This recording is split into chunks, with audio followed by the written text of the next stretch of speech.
जय श्री कृष्णा। आज हम माघ मास के कृष्ण पक्ष में आने वाली षटतिला एकादशी के कथा के साथ साथ उसकी पूजा विधि और उसके महात्म्य के बारे में भी बात करेंगे। लेकिन इसके पहले यदि आपने अभी तक मेरे इस चैनल को सब्सक्राइब नहीं किया है तो आप इसे सब्सक्राइब करें, इस कथा को लाइक व शेयर जरूर करें।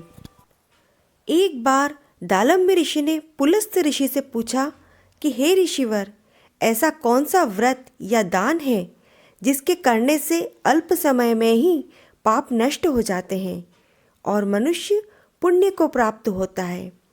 इस पर पुलस्त महात्मा बोले कि माघ मास में यदि मनुष्य अपनी इंद्रियों को वश में रखकर काम, क्रोध, लोभ, मोह, अभिमान आदि को त्याग कर भगवान का हर समय स्मरण करे और एकादशी का व्रत करे तो मनुष्य के सारे पाप अल्प समय में ही नष्ट हो जाते हैं। इसके लिए एकादशी के दिन प्रातः काल व्रत का संकल्प लेकर विष्णु भगवान का पीले पुष्प तुलसी चढ़ाकर पूजन करना चाहिए।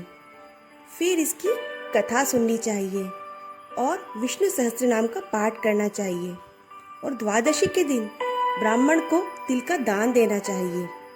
तिल का दान 6 प्रकार से दिया जा सकता है, इसीलिए इसे षटतिला एकादशी कहते हैं। फिर इसकी कथा सुने।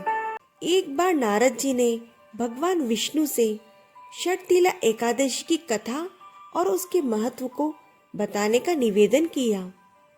तब श्री हरि विष्णु ने उनको षटतिला एकादशी की कथा सुनाई, जिससे इस व्रत के महत्व का पता चलता है।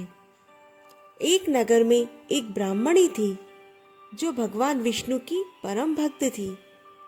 वह सभी व्रत नियम से रखती। एक बार उसने लगातार 1 माह तक व्रत किया, जिससे वह अत्यंत कमजोर हो गई। व्रत के प्रभाव से उसका शरीर शुद्ध हो गया। भगवान विष्णु ने सोचा कि व्रत के पुण्य से उसे विष्णु लोक में स्थान मिल जाएगा, लेकिन उसकी आत्मा तृप्त नहीं होगी। उस ब्राह्मणी ने पुण्य कर्म और व्रत तो किए थे, लेकिन एक गलती की थी। उसने कभी किसी को कोई दान ही नहीं दिया।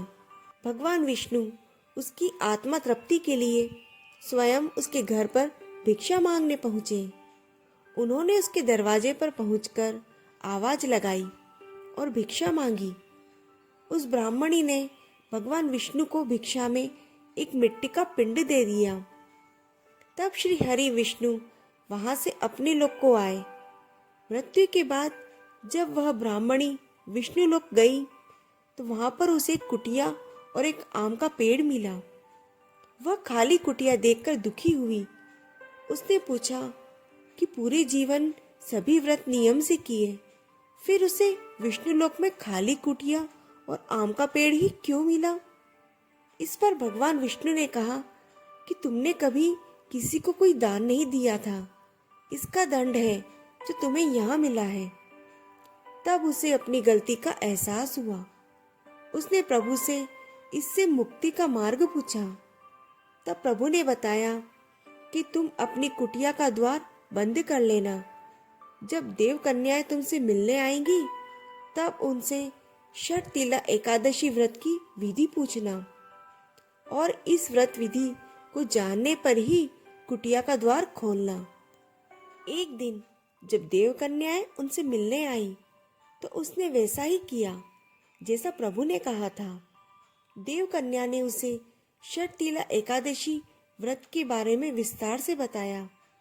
तब उसने मार्ग कृष्ण एकादशी को षटतिला एकादशी व्रत पूरे विधि विधान से किया और व्रत के प्रभाव से उसकी कुटिया धन धान्य से परिपूर्ण हो गई। षटतिला एकादशी व्रत के दिन उसने तिल का दान भी दिया।